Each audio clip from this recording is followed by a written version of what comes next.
আসসালামু আলাইকুম। গ্রামীণ সহজ রান্নায় আপনাদের সবাইকে স্বাগতম। আমার আজকের রেসিপি খুরমা বা মুরালি। বিভিন্ন এলাকায় এই খাবারটি বিভিন্ন নামে পরিচিত, তবে নাম যেটাই হোক না কেন এটা খেতে কিন্তু ভীষণ মজা। গ্রামগঞ্জের মেলার জনপ্রিয় খাবারের মধ্যে এই খাবারটি অন্যতম। খুরমা খেতে ছোট বড় অনেকেই পছন্দ করে থাকেন, তাই এই খাবারটি বাড়িতে কিভাবে অতি সহজে তৈরি করা যায় সেই রেসিপিটা আপনাদের সঙ্গে শেয়ার করব। আর রেসিপিটা ভালো লাগলে প্লিজ লাইক কমেন্ট শেয়ার করুন। সেই সাথে এখনও যারা আমার চ্যানেলটি সাবস্ক্রাইব করেনি তারা প্লিজ সাবস্ক্রাইব করে নিন। এবারে খুরমা বানানোর জন্য একটি বাটিতে আমি 1.5 কাপ পরিমাণে ময়দা নিয়ে নিয়েছি, আর এখানে দিয়ে দিচ্ছি সামান্য পরিমাণে একটু লবণ। এবার লবণ আর ময়দা খুব ভালো করে মিশিয়ে নিচ্ছি। এবারে দিয়ে দিচ্ছি 1.5 টেবিল চামচ পরিমাণে সয়াবিন তেল। এবারে তেল আর ময়দাটা খুব ভালো করে মিশিয়ে নিতে হবে। আমি দেখুন হাত দিয়ে ঘষে ঘষে এভাবে ভালো করে মিশিয়ে নিচ্ছি। দেখুন আমার মেশানো হয়ে গিয়েছে। এবার স্বাভাবিক তাপমাত্রায় থাকা পানি দিয়ে আমি একটি ডো বানিয়ে নেব। খুরমা বানানোর জন্য ডোটি খুব একটা বেশি নরম হবে না, মোটামুটি টাইপের কিছুটা শক্ত থাকবে। সবটুকু পানি আমি একবারে না দিয়ে অল্প অল্প করে পানি দিয়ে আমি ডোটা তৈরি করে নিচ্ছি।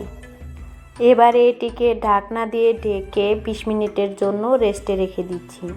এতে করে আরও কিছুটা সফট হয়ে যাবে। 20 মিনিট রেস্টে রাখার পর ডোটি বেশ কিছুটা সফট হয়ে গিয়েছে। এবারে আমি আরও কিছুক্ষণ ডোটিকে খুব ভালো করে মথে নিচ্ছি। এবার এখান থেকে একটি ভাগ নিয়ে আমি একটু মোটা সাইজের করে রুটি বেলে নিচ্ছি। আপনি ইচ্ছে করলে পুরো ডোটি দিয়ে একটু বড় সাইজের করে রুটি বেলে নিতে পারেন, তবে রুটিটা কিছুটা মোটা রাখতে হবে।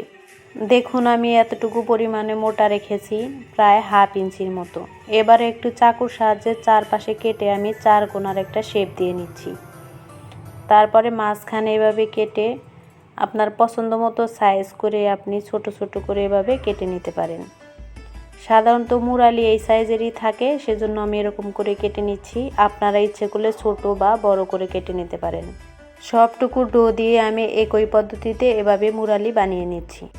এবার খুরমাগুলো ভাজার জন্য চুলাটা অন করে চুলায় আমি একটি প্যান বসিয়ে দিয়েছি, আর এখানে দিয়ে দিচ্ছি আমি পরিমাণ মতো কিছুটা সয়াবিন তেল। তেলটা গরম হয়ে আসলে আমি মুরালিগুলো এভাবে ছেড়ে দিচ্ছি। চুলার আঁচটা মিডিয়ামে রেখে আমি অনবরত এভাবে ঘুরিয়ে নেড়ে চেড়ে এটাকে ব্রাউন কালার করে ভেজে নেব।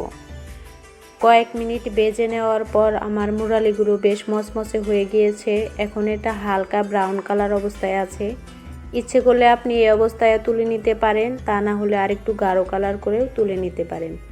আমি এই অবস্থায় তুলে নিচ্ছি। এভাবেই আমি সবগুলো মুরালি ভেজে নিব।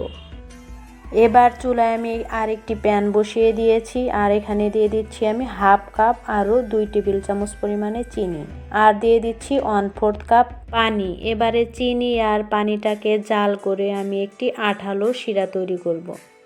কিছুক্ষণ জাল করে নেওয়ার পর চিনিটা গলে গিয়েছে। এবারে আমি কিছুক্ষণ জাল করে আরেকটু আঠালো শিরা তৈরি করে নিব। অনবরত এভাবে নেড়ে চেড়ে আমি শিরাটা তৈরি করে নিচ্ছি। দেখুন আমার শিরাটা পুরোপুরি তৈরি হয়ে গিয়েছে। সাইড থেকে দেখুন লেগে লেগে আসছে। ঠিক এই পর্যায়ে আমি ভেজে রাখা মুরালিগুলো এখানে দিয়ে দিব। চিনির শিরার মধ্যে মুরালি দেওয়ার আগে অবশ্যই মুরালিগুলো খুব ভালো করে ঠান্ডা করে নিতে হবে।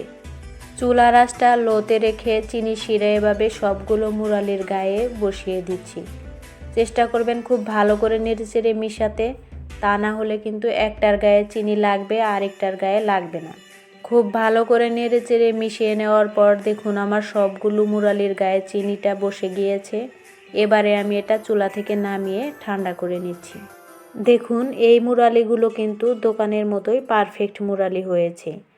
খুবই অল্প কিছু উপকরণ দিয়ে বাসায় আপনারা এভাবে পারফেক্ট মুরালি বানিয়ে নিতে পারেন।